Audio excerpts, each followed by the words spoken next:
I just wanted to do a quick video on how I prepare my steaks.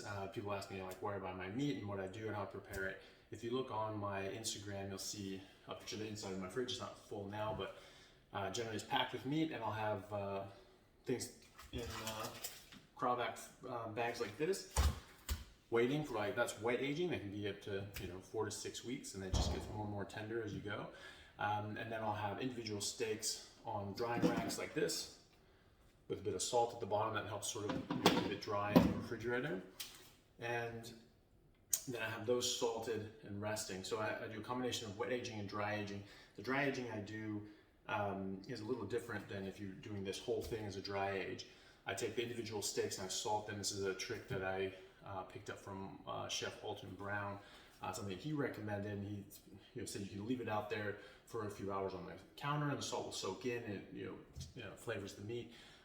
But you can also put it in the refrigerator. That actually dries it out a bit, and I actually prefer that. And I let these things wait several days, sometimes even over a week, or sometimes 2 weeks if it's a big thick steak. It doesn't dry out too much, and then it just gets better and better and better. It tastes very good. So when you're able to do this, it just takes a bit of prep work, and then you just put them in the fridge, and then you just grab a steak out every day as you want it, and you're having steakhouse quality steaks. Or I honestly don't think I've really been to a steakhouse that does a steak better than these things come out when done all together. So it's really easy.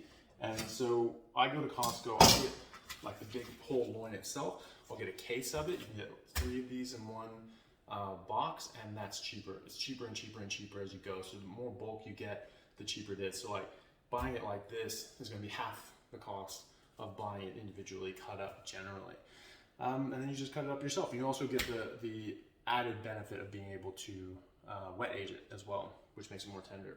Okay, so you get your big ass knife, and I like big thick steaks. I like to try to cut a steak like that's as much meat as I'm going to eat that day, or maybe if I'm working out a lot, I might have 1.5 or 2. But cut these things out.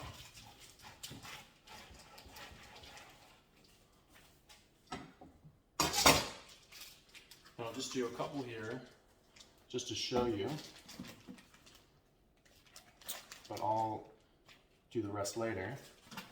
Just to show you this, what I do now is I generously salt this, but you can play around with how much salt you want on it, and just salt to taste. So you put as much salt as you think you would want on that steak, but you put it around on all sides. Okay, so this is a thick steak, so I'm obviously going to do every piece of it.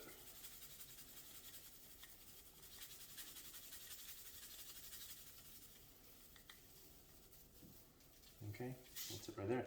And then you just set it up. Okay, so see here, you got that there, and then you'll just rack these up all the way. You don't want them touching. Okay, you want air to circle around freely. Okay, that's why you want this little rack down there. Okay, so then you just put it in the refrigerator, and you just leave it at least overnight.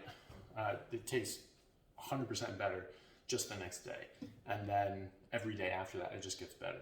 If they're thinner, they'll dry out quicker, and it'll just have a different texture. The worst that can happen to this is it'll turn into beef jerky. Like, I'm okay with that, but it won't go bad as long as it's not touching anything. It doesn't have areas of moisture where that can grow bacteria, and you've salted it correctly. So you got salt on all the surfaces, and it's not touching another piece of meat, and it has air circulating around it. Okay, so it's a pretty easy thing to do, but it makes a huge difference. I do it for all meat that I have, chicken, fish, everything. I always pre-salt it and let it sit for a little bit. It makes a massive difference.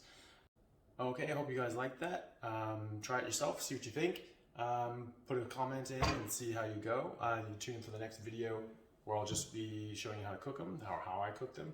It's pretty straightforward, but there's a couple little tricks that I think work well. All right, see you next time.